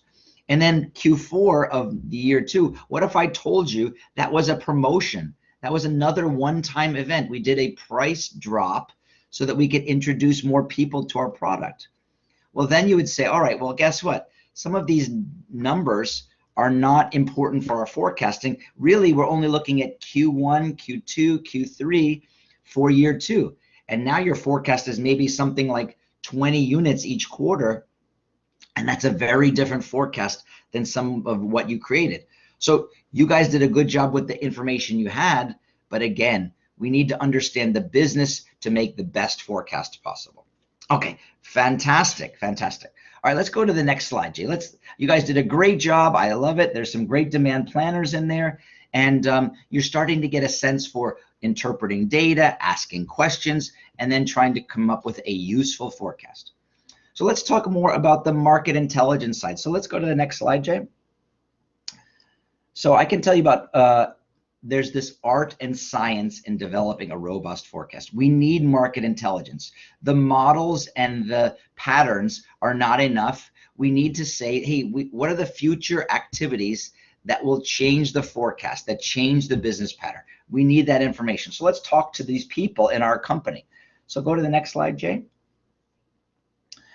So we can talk about marketing. So marketing is thinking about the consumer. They're thinking about the competition. They're thinking about why people choose one product or another. And they're thinking typically in the long term, and they're thinking about all of those features or product descriptions that determine whether people like our products or not. Okay, so I'll give you a story, right? So when I was working for Estee Lauder, we had a product in our MAC brand. This was a MAC lipstick called Chili Lipstick. And in fact, we had this huge spike in sales and we were like, wow, what is going on here? We couldn't explain what was happening. And it turns out that there was a fashion blogger on social media based in Korea, and she was using our existing product to create a new look for herself, right?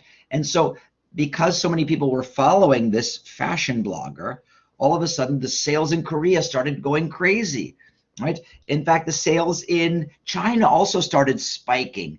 In fact, someone in the last class said, I remember that. I bought that lipstick in Vietnam, right? So you actually can see where all of a sudden all of this social media or other marketing information is critical to create a good forecast. And so as a demand planner, I could not explain that spike. When I talked to marketing, they said, oh, we're watching social media. We know that there is this phenomena with this Korean blogger, and we can now explain it and we can try to forecast better. So marketing is critical to involve in the forecasting process. All right, go to the next one, Jay. So sales, our sales team, they are also critical. They're really important because they're talking with the customers, and the customers are the ones ordering the product, right? So a salesperson can say, oh, I understand that Walmart is doing a promotion, and so they're going to take more of our product. Or it may be that another customer is actually reducing their inventory. And so even though the consumer sales are steady, we might see a dip in our demand, right? So sales has a lot of information. Usually it's in the short term, what's going to happen for the next order or the next week or the next month. But in fact, they're also really important, right? And when I talk about promotions, salespeople can inform us, oh, in fact, we're going to have a promotion. I remember talking with someone at a cookie company where I worked, and we were doing a sale on cookies, right? And so we knew that there was going to be a sale, and the person gave me the information. I said, ah, that's right. I see this spike last year, and now you're saying that there's a promotion this year also. There was a promotion last year, and this year we're seeing that spike again. And so that's fantastic. When I had that information, I can forecast better. Now, sometimes my sales and marketing teams don't give me the best information. In fact, my sales guys are usually very positive. They're very optimistic.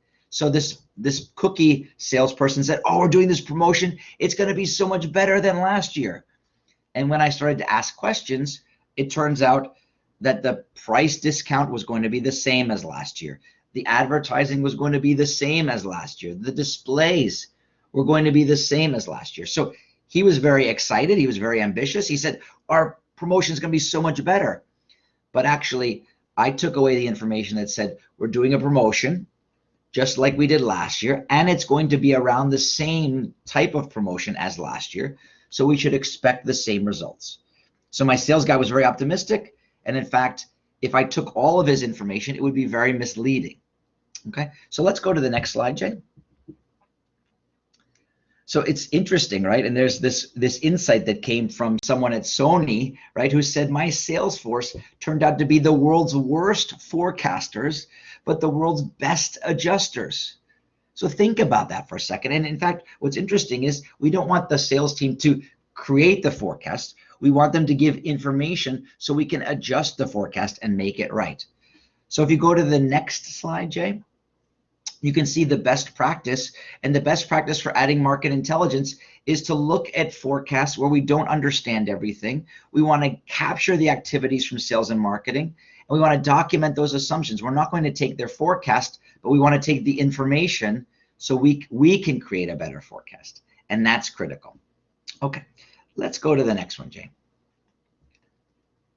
So executive management, they're also really important, right? And in fact, you know, you remember the role play that I had with Hugh, where actually he was getting upset and executive management was pushing, right?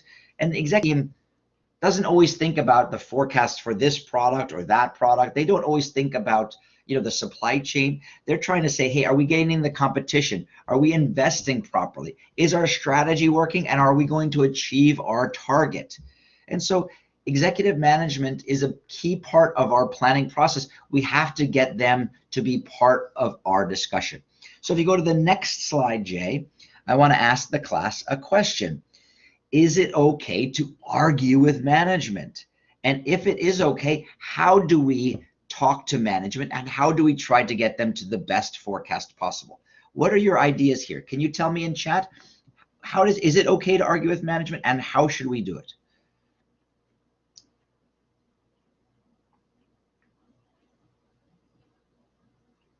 I can hear the typing. Actually, I can't hear the typing, but I know that you're thinking and typing. Is it okay to argue?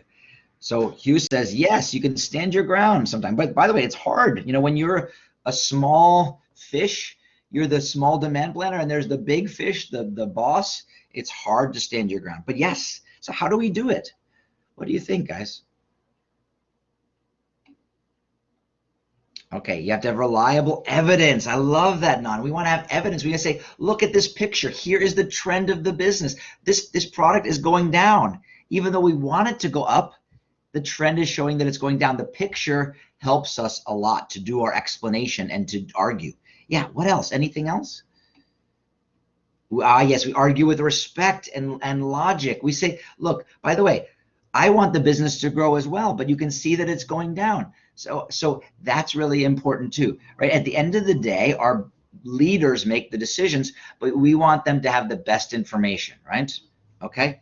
And yes, our goals are the same. We all want the company to grow, but we don't want to just put the numbers in the forecast and think, you know, the business never grows if we forecast it to grow. The business grows when it grows, right? When we do things that help it, right? So it's actually important to be honest, because if we're not growing, we want to say, hey, by the way, we're not growing on this product, but we're growing on that product. And you know what? If I look at the information, I can see that a lot of our lost sales are for this customer. Maybe we need to go talk to this customer. Yeah, so discussing it. Yes, we all want to get on the same page. And I think that the one important thing as a forecaster is to say, I am an advisor for your business. I work for this company. I am here to look at the numbers and think about the trends. I'm here to help you. Okay, so we want to give them our view, right? And we want to say, by the way, I want you to make your revenue target. If you just put the forecast in without activity, without action, we won't make our sales, right? And so that's important too. I love it. Great points here. Thank you for your input. All right, let's go to the next one, Jay. Let's talk about new product planning. We'll go to that real quick. So flip to the next one. And so, you know, we think about level, trend, seasonality, but in fact, if you click one more time, for new products, we don't have any history, right? You can't even see the forecast. So how do we even know what's the trend? Well, we don't. So we have to do a different method. So if you go to the next slide, Jay,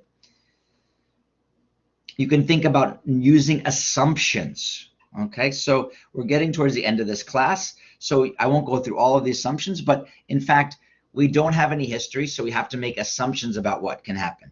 So when I worked for this cookie company, Pepperidge Farm, we thought about how many stores we were getting into. What was the distribution, right? What was the reach of our product? We thought about what the initial shipments would be to get the customer going with our new product. We think about the consumer takeaway, because ultimately it's the consumer that takes the product and buys the product and uses it, in this case, eating the cookies.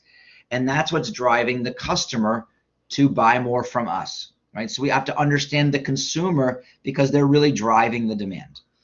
So we think about promotions, we think about advertising, and then with all of these assumptions, we can create a forecast, and we can also check our assumptions after we have launched a product. So did we go to 2,000 stores or 3,000 stores? Did the consumers buy 2 units per store per week or 1 unit per store per week? So again, we can sort of think about this assumptions, and every forecast has assumptions. So it's really important that we document our assumptions for new and existing products so we can go back and review. All right, let's go to the next one, Jay. Let's talk about sales and operations planning. And I think Jay is going to cover this somewhat. Yeah, perfect. So the idea for sales and operations planning is we do all of this detailed planning, but then we have to stop for a second. We have to bring our heads up and we have to say, what does this mean? What does this forecast mean? Are we making our targets or not? Are there risks or opportunities in our demand plan or our supply plan or our procurement plan? So we want to take a look at this, and we want to have a management review. So let's go to the next slide, Jay, and I'll give you an example. So we have a new product introduction, lots of uncertainty to overachieve the forecast or underachieve the forecast. So what should we do? So if you click through, Jay, one more time, we can make more than forecasted. Yeah, perfect. We might have excess inventory though if we make more than forecasted. We could decide to make less than forecasted. So we might have some service issues if we don't have enough product. Or we could make the same as our forecasted requirements. And so, we have to think about ranges, breakpoints, scenarios. So what would you do? Let me ask the class. Do you want to make more than forecasted? Do you want to make less? Or do you want to make the same? So tell me in chat what you want to do.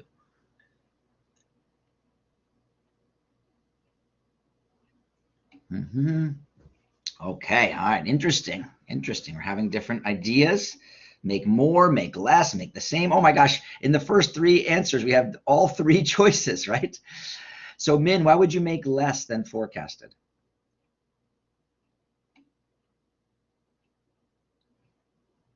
Min, are you there? Can you go off mute and talk to me?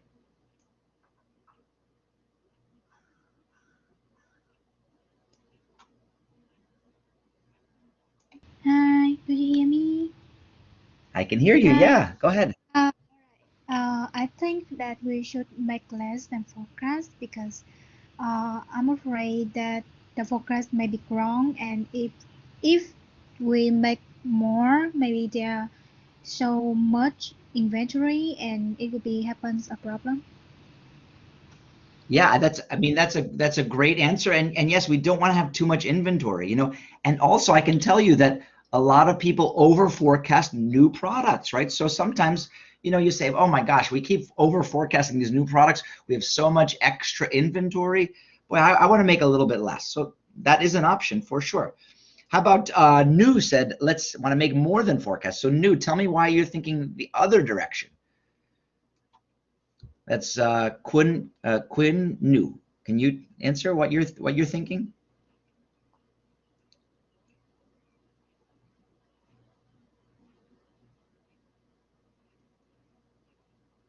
And sometimes we have to find the mute button so we can come off mute. So Quinn New, can you help me with this?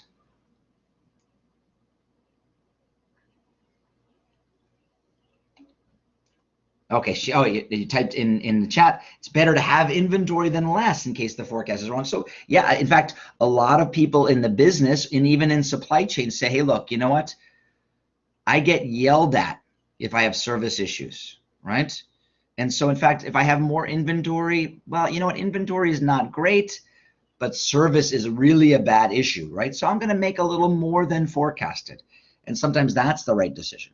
Okay, so I'll tell you an example from when I worked at Guinness Beer. I was working on the beer business, and we had a product that was being launched called Smirnoff Ice. Maybe you know this product. And so I remember it was being launched, and we had a forecast out there. And I remember the forecast clearly because it was 1 million units forecasted for the first year, right? And I had a sample of this product. I tried this product. I said, wow, this product is delicious. Wow, I think we're going to sell more than 1 million units. And so, you know, I was thinking about the supply plans, but I went to talk to marketing, and I said, boy, this product is delicious. You know, you said we're going to sell 1 million units in the first year, but I think it's going to be more. What do you think? And they said, oh yeah, we think it's going to be more than 1 million units. And I said, wait a second. You guys forecasted 1 million, but you think it's going to be more? And just like Jay said, the marketing team said, yeah, we want to under promise and over deliver. I said, oh my gosh, I'm glad I asked this question, right? So you said 1 million. I said, what do you think is going to happen? They said, well, probably 2 million. I said, 2 million. Oh my gosh, that's crazy. That's double. I said, you think it could be more than 2 million? They said, yeah. In fact, it could be 3 million. I said, oh my gosh, I'm glad I asked these questions. I said, is there any chance that it could be lower? And one of the marketing people said, yes, we did have one consumer test that showed that maybe we're only going to sell 500,000 units in the first year. So I said, thank you to the marketing team, but I went back to my desk and I was so stressed. I said, okay, so we believe that we're going to sell somewhere between 500,000 and 3 million cases in the first year. I said, oh my gosh, what do I do as a business planner? What should I do? So I thought about it. And then I started to think of some different ideas or scenarios. I said, what if I make 1 million and we sell 2 million? What's going to happen, right? Can my supply chain catch up? What if I make 2 million and we only sell 500,000? I'm going to have a lot of excess inventory. I'm probably going to throw some product away. That's not good. So I looked at these different scenarios. I thought about what the marketing people told me, and I went to my sales and operations planning meeting, and I said, you know what? The forecast is for 1 million. We could make the same as forecasted. And by the way, when you make the same as what's forecasted, there's no risk. There's no personal risk. But I said, you know what? I don't believe we're going to sell 1 million. I believe we're going to sell 2 million or maybe more. And so I want to make more. I want to make 2 million and I can ramp up to 3 million. I can make my production increase, or I can bring my production down, and we can also support 1 million. And yes, if we only sell 500,000, we will have lots of excess inventory, but I don't think that's going to happen. So we had a discussion, marketing, sales, finance, and ultimately the general manager, and we agreed to produce 2 million, even though the forecast was for 1 million. We thought the forecast was too low. And guess what happened in real life? We sold 3.5 million cases of this product. And in fact, it was a hit. And so my plan for 2 million was working, but then the sales were even more. So I had to ramp up the production. And even ramping up the production, I couldn't meet all of the demand. It was tough. But you know what? We made a good decision, and we made that decision together. And even I remember I would be in the service meetings and they would say, John, we're trying to sell 3.5 million cases and you're not servicing everything. And I would say, guys, hold on, time out, relax. I said, you forecasted 1 million. We agreed to produce 2 million to ramp up to 3, and now you're selling more than 3. So in fact, we're doing a good job, but we all agreed together, so there was no blaming going on. We had all of our best ideas, and we made a decision together. So that's sales and operations planning. Okay. So if you go to, you can go to the next slide, Jay. There's other situations for sales and operations planning. Go one more, please, if you would. We can think about capacity planning, right? If you go one more, you can click through one more time, Jay. You can sort of think about, production plan where we're over capacity. We don't have enough capacity to produce our sales forecast. So do we increase the production capacity? Do we make the inventory ahead of time? What do we do, right? There's other choices we have. So there's different situations that need good business discussion, right? So new product sales, capacity issues, or supply constraints, there are things that we need to talk about so we make the right decisions. Okay, so that's sales and operations planning in a very short description. Okay, and I know we're slightly over time, so maybe we'll just go to the last slide, Jay. Yeah, so this is the summary here, right? So I gave you a small taste of demand planning, a small taste of sales and operations planning, but I'll just do the quick summary for you. So demand planning drives the activities of the supply chain. It helps the company understand what the customer wants. We want to fulfill that need. We want to get the biggest revenue with the lowest cost in inventory. And the way we do that is through planning. And the way we do our planning is we do the statistical forecast. We look for trends and patterns in the data. We can do that with just the data. But then we need to add to that market intelligence. We need to know what was happening in the past, and we need to know what is going to happen in the next future months, like promotions or customer actions that will help us to do a better job to create a forecast. And then once we have a forecast, we still want to evaluate those forecasts. We want to have a consensus meeting. We want to use processes like sales and operations planning to think about risks and opportunities and to take action ahead of time. So as you can see, I love planning. I love demand planning. Hope you start to love it too, and you got a little bit of experience doing some planning yourselves. So that's it for our session today. And I want to thank you, Jay, and I want to thank the class for all of the great participation, and thank you for the time. Thank you, John. Any questions, quick questions from the group? We want you all to be demand plan. Actually, next week we'll talk supply planning. So I'll want you to be a supply planner. John, I want you to be a demand planner. Yeah, both are good. Both are critical. Well, thank you very much, John, for getting up early for us. And have a good morning. Thank you, Jay. Guys, all have a great evening. Okay. Bye. Bye.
excuse me, Jay. Oh, yes. Yes. Can we get the slides from you and the Jones ones for this? Absolutely. Yes, absolutely. Sure. Thank you. Thank you so Are much. you in my class or are you one of the visitors? Yes, I'm in your class. Oh, yeah, yeah, yeah. I'll post everything out. I was writing John a thank you note. Yeah, I'll post everything out by Sunday. Uh, Thank you so much. Have a great Okay. evening. Yep, you too.